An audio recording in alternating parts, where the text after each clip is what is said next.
Hello friends, welcome to MSED point. Electromagnetic जो question की हम सीरीज जो हमारी रनिंग में है उसका आज हम कर रहे हैं question number 4 for electric current in matter, जो हमारा चैप्टर है उसमें। सो क्वेश्चन नंबर 4 आज हम देखते हैं, हमारे पास में है हीरे की विद्युतशीलता, जो कि आपको यहाँ पे माध्यम के लिए ज्ञात है। इस क्वेश्चन में ध्यान रखें कि जो आपको विद्युतशीलता दी हुई है ये माध्यम के लिए है, मीडियम के लिए है। तो विद्युतशीलता आपको यहाँ पे गिवन है 1.416 इंटू 10⁻⁻10 वर्ग कूलाम प्रति न्यूटन प्रति यह वर्ग मीटर। तो उसका परावैद्युतांक और विद्युत प्रवृत्ति हमको यहाँ से ज्ञात करनी है। एक तो परावैद्युतांक जो होता है उसका मान ज्ञात करना है, और एक हमको यहाँ से विद्युत प्रवृत्ति होती है इलेक्ट्रिक सब्सेप्टिबिलिटी, उसकी वैल्यू फाइंड करनी है। सो इट मीन्स क्या हो जाएगा, अगर हम इंग्लिश में बात करें तो determine the dielectric constant and susceptibility of diamond, it's permittivity is given by the. ये जो परमिटिविटी आप यहाँ पे देख रहे हैं, ये परमिटिविटी आपको मीडियम के लिए है, बिकॉज वैक्यूम की परमिटिविटी हमको पता होती है इलेक्ट्रिक फील्ड के लिए 8.85 इंटू 10⁻⁻12 कूलाम स्क्वायर पर न्यूटन, हाँ पर न्यूटन इंटू मीटर स्क्वायर, वो होती है वैक्यूम के लिए। यहाँ पे हमको क्या गिवन है फॉर डायमंड, ये परमिटिविटी आपकी मीडियम के लिए है। सो बहुत ही सिंपल क्वेश्चन है, हम इस सिंपल क्वेश्चन की शुरुआत करते हैं यहाँ से। सो जो गिवन है वो हम यहाँ पे लिखते हैं। वैसे बेसिकली एक यहाँ से आपको जो डिटेल है वो यहाँ से गिवन है एक डाटा। सो हम यहाँ पे लिखते हैं कि परमिटिविटी फॉर, ये हो जाएगा, इसको हम कहेंगे परमिटिविटी। जो परमिटिविटी होती है for diamond, permittivity for diamond, और जो आपको यहाँ पे जो इलेक्ट्रिक फील्ड यहाँ पे गिवन है जो परमिटिविटी डायमंड के लिए है, वो होता है यहाँ पे आपके पास में फॉर मीडियम। तो मीडियम की अगर हम बात करते हैं तो डायमंड है जो आपके पास में मीडियम है, इसलिए इसकी वैल्यू यहाँ पे आपको गिवन है, वो है यहाँ पे 1.416 into 10⁻⁻10 coulomb square plus metre square into newton.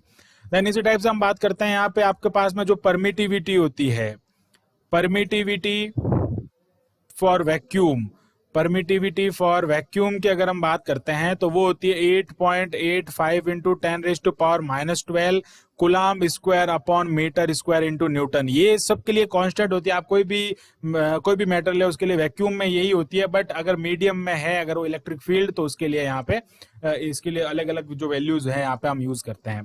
Then आपको क्या करना है यहाँ से कि डाइलेक्ट्रिक कांस्टेंट आपको फाइंड करना है। देखो डाइलेक्ट्रिक कांस्टेंट क्या होता है, dielectric constant is the ratio of permittivity for medium and permittivity for vacuum. तो यहाँ से डाइलेक्ट्रिक मीडियम जो कांस्टेंट होता है, डाइलेक्ट्रिक कांस्टेंट, उसको हम यहाँ से एप्सिलॉन आर से इसको रिप्रेजेंट करते हैं, और ये होता है epsilon upon epsilon not. Epsilon जो है वो ये है और एप्सिलॉन नॉट जो है वो ये है। ओके, एप्सिलॉन नॉट से हम इसको रिप्रेजेंट करते हैं यहाँ पे, और ये है एप्सिलॉन, और ये हो जाएगा एप्सिलॉन नॉट। तो बेसिकली इनका रेशियो ही होता है, तो हम यहाँ पे इसका रेशियो ले लेंगे, तो ये आ जाएगा आपके पास में epsilon are is equal to, so epsilon are is equal to हो जाएगा 1.416 इंटू 10⁻⁻10 अपॉन ये हो जाएगा यहाँ पे 8.85 इंटू 10⁻⁻12।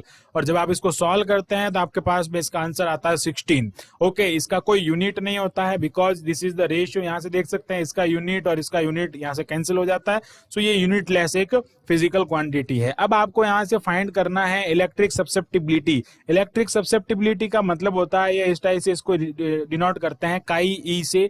सो यहाँ पे हम फाइंड करते हैं कि हम एक रिलेशन जानते हैं, we know that relation between epsilon R and chi E. तो वो रिलेशन क्या होता है कि epsilon are is equal to 1 plus electric susceptibility. इसको हम क्या कहते हैं, इलेक्ट्रिक सब्सेप्टिबिलिटी कहते हैं। हमको ये इलेक्ट्रिक सब्सेप्टिबिलिटी फाइंड करनी है ना, तो ये हो जाएगा chi e is equal to epsilon, यहाँ से हो जाएगा ये epsilon r minus 1। So epsilon r की वैल्यू हमको पता है 16 माइनस 1 है, और ये हो जाएगा आपके पास में 15। बहुत ही सिंपल सा क्वेश्चन था, इसका भी कोई यूनिट नहीं होता है, ये भी एक यूनिटलेस फिजिकल कह सकते हैं कांस्टेंट है, और वो अलग अलग मीडियम, अलग अलग जो भी डायमंड वगैरह सारे जो भी मेटर आप यूज करते हैं उनके लिए अलग अलग होता है।